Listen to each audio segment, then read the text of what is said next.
jo crec que el que n'hi ha hagut és una manca de política integral des de fa molts anys, entre altres coses perquè el poder no l'hem tingut pràcticament mai i hem sigut un país pobre, i quan eres pobre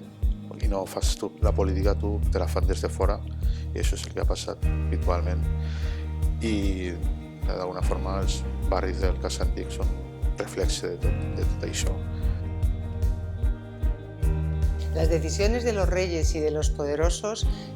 por supuesto que tienen que ver con alianzas y compromisos, pero partiendo de la base de que los reyes con lo que negociaban fundamentalmente al principio era con los matrimonios, y que nunca se casaban por amor, solamente se casaban por interés de Estado, para anexionar territorios, para tener alianzas. Pues partiendo de esa base tenemos que entender que, por supuesto, esos poderosos, como no se casaban por amor, iban a hacer lo mismo que el resto de los seres humanos, es buscarlo. Y desde luego la influencia de ese amor iba a tener influencia a su vez en el desarrollo de los acontecimientos de la historia y, por supuesto, de sus decisiones.